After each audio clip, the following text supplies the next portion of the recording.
It's happened. It's finally happened. The keyboard has been built, but you gotta wait for me to build it. By the way, it's gorgeous.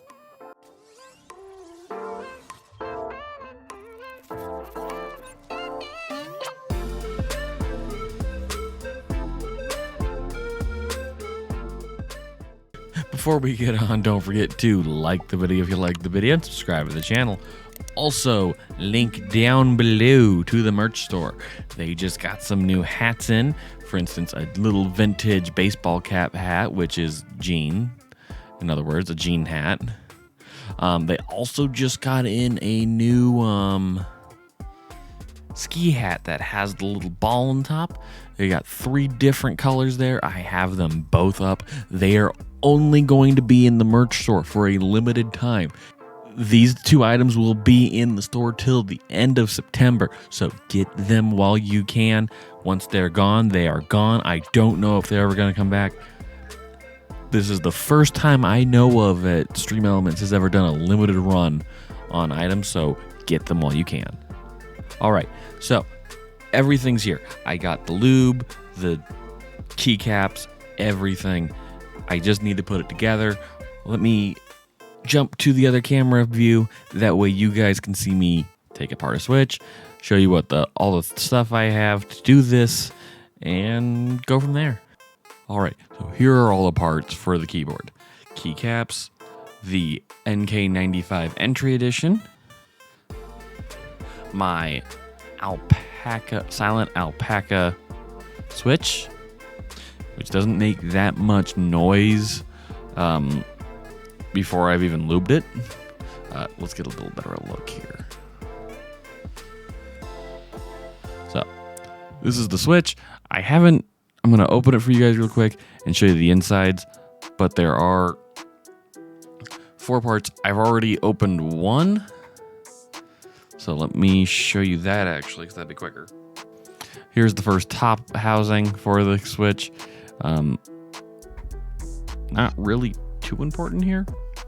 So connectors, sliders, the actual button part of the Switch, and the most important part, which is why my camera can't focus on it, the spring. So another thing you're going to notice here is I got a lube station from Glorious, as well as the lube. I got GPL 105. This is for my springs. I am told what I should do is take all the ones I'm going to use, put them in the springs, put them in this little sandwich bag, take 10 drops of this, and put it in the bag and kind of just shake it about until all of the springs are pretty well lubed.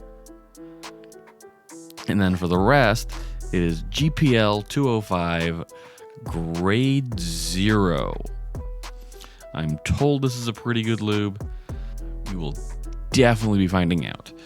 I did also get with the lube station Glorious's lube. I'm not going to use it, though what I am noticing is theirs is quite more thick, while the lube I got, the GPL 205, is quite more viscous. So I'm wondering if there's a difference there in how well it does. I kind of want to test that out. So what I might do is I'll do this keyboard in that lube, and then for the next keyboard I'm planning to do already, I'll use the Glorious lube, because I'm curious, because that's thick.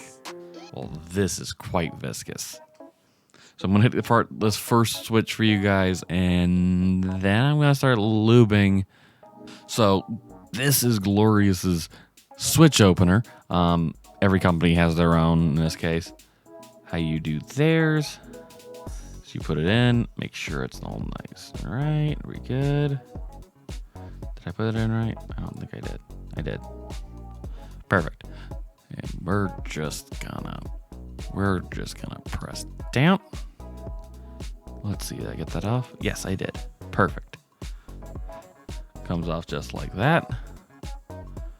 And all little bits. And then all lube stations work this way.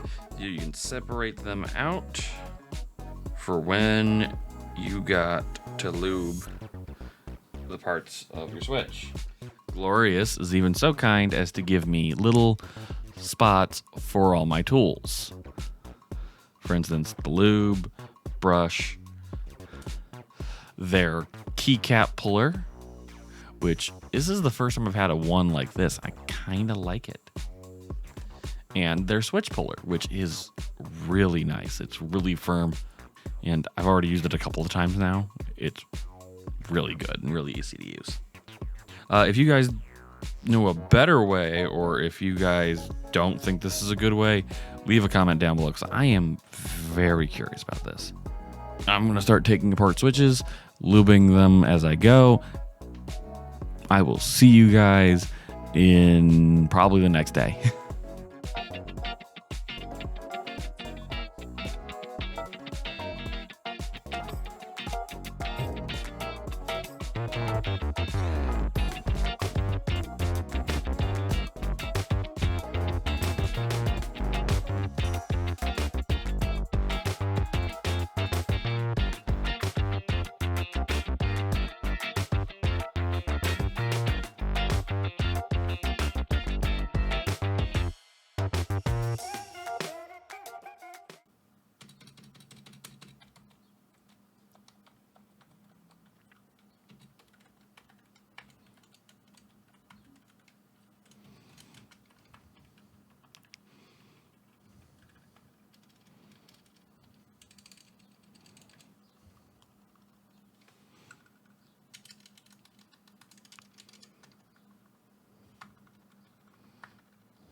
All right, the keyboard is done, and I am in love with how it feels, how it sounds.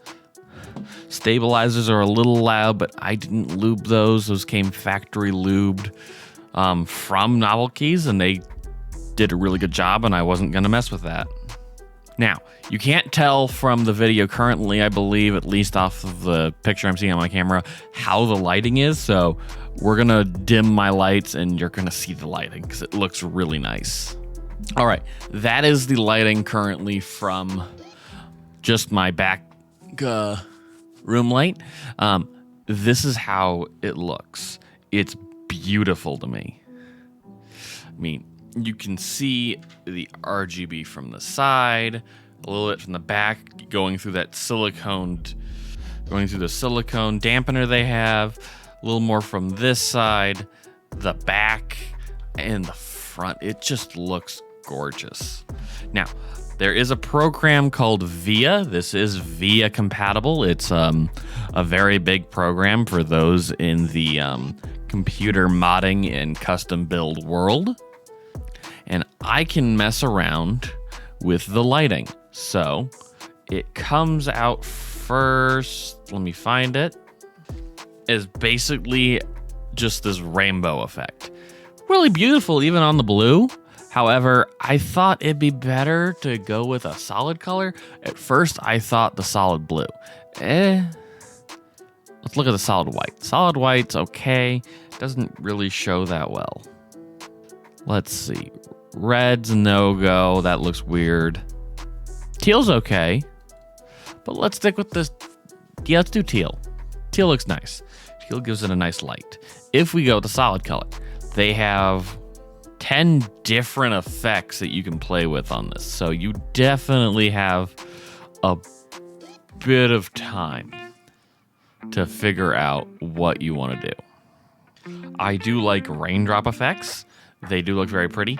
On the program, you can do quite a lot. So what we're going to do is I'm going to switch back to my normal facing camera, and I'm going to show you guys the VIA app a little bit.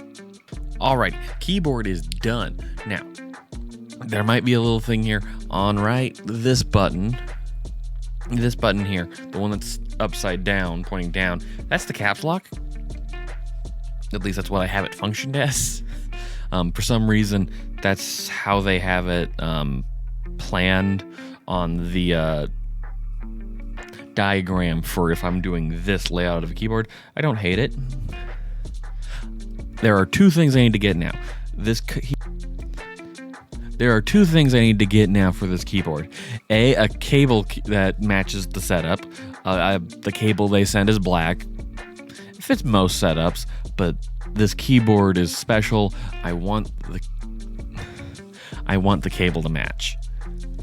So I've already got one picked out. I'm gonna order it a little bit here. I also want to get artisan keycaps. So leave a comment down below for your favorite water type Pokemon or Pokemon that you think matches this setup. I've seen Alolan, Ninetales, Lugia, Articuno, Suicune was a good one because I saw a really cool looking Suicune keycap. I am definitely into this. The next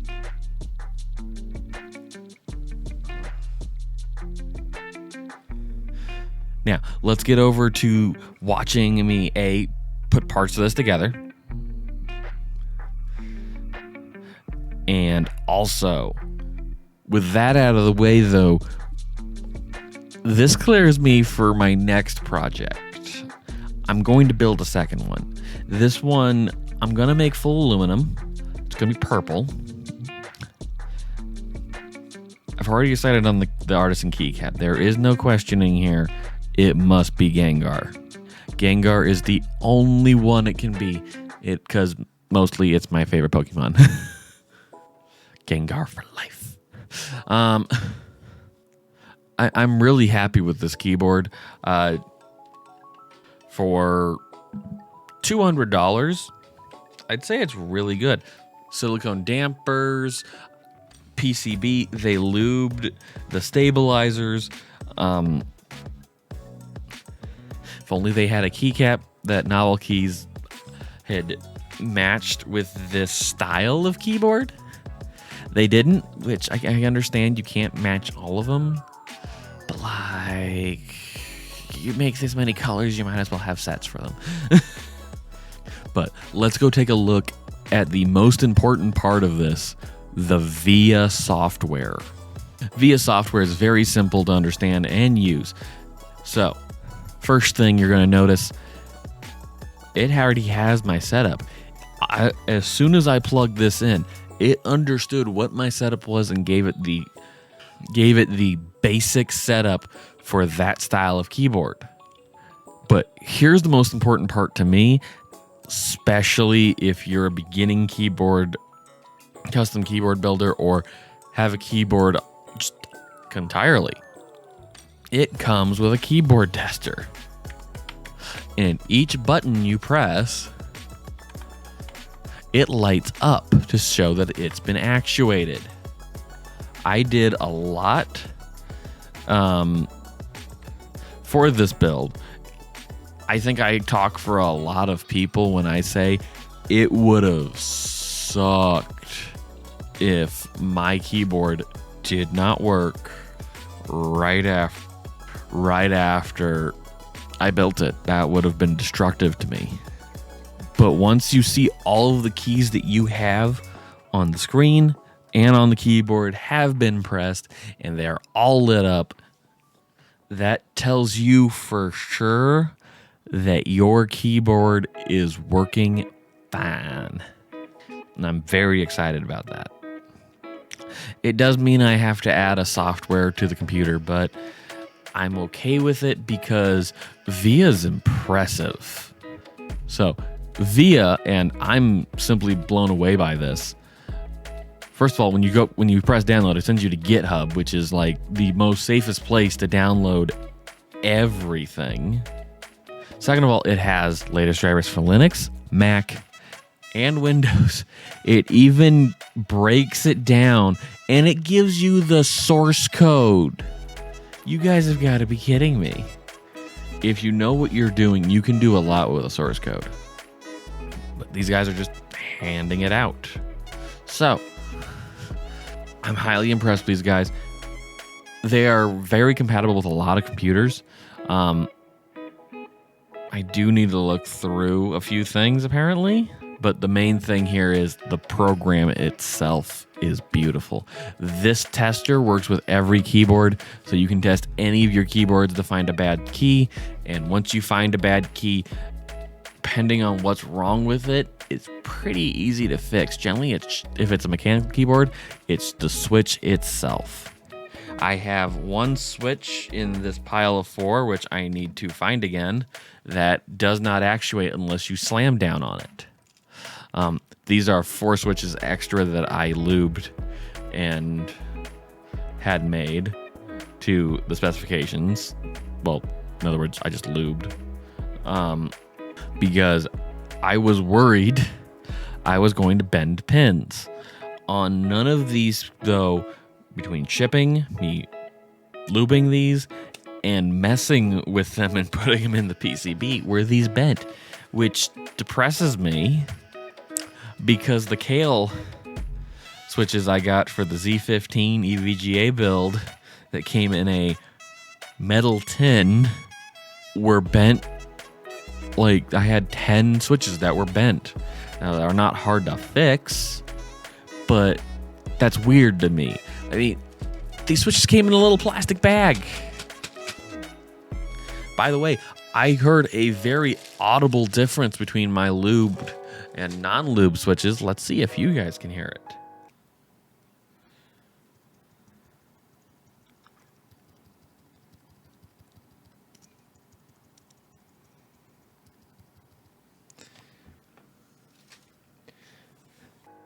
There's a very interesting difference between that, and that's just because I lubed these, and those, while they were factory lubed, doing the lube hand done after you get here with a quality lube does make a world of difference.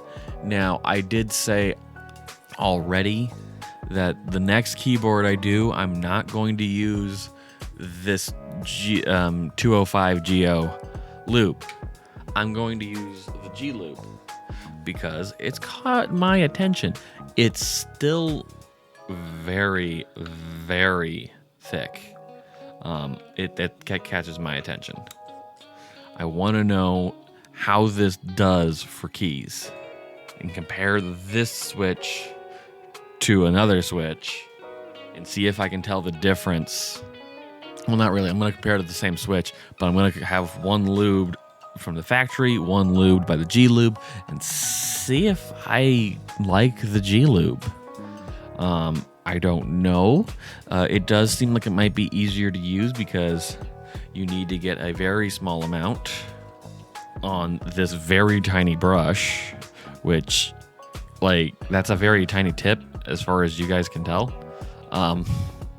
It was exciting because you don't want to over lube because then there's a sound issue. It won't be consistent. It's a big problem.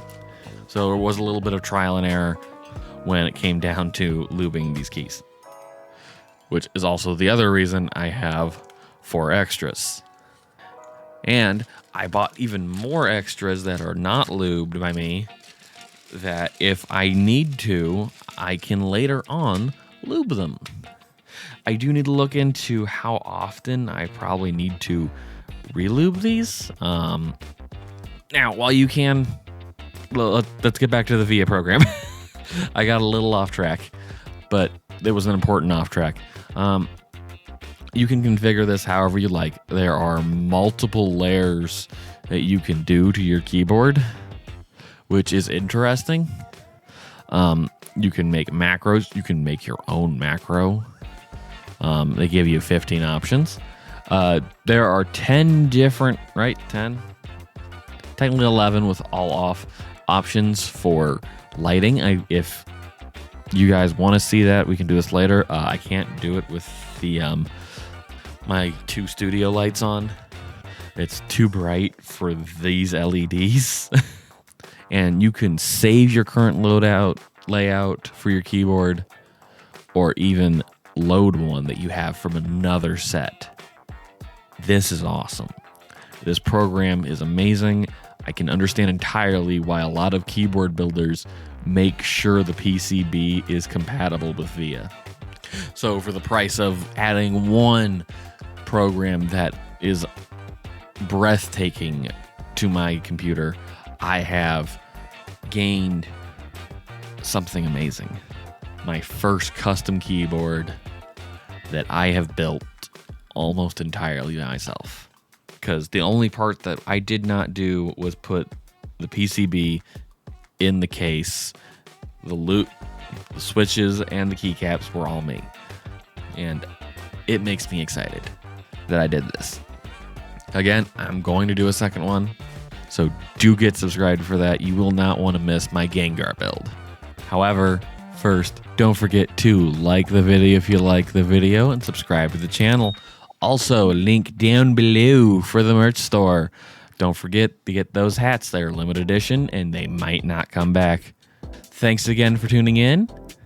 If you guys enjoyed this video, go check out the EVGA Z15 modding video. That is how I got started on this path of craziness that has now led me to making my first keyboard. And many more to come, most likely. We'll see. Techies have so much they have.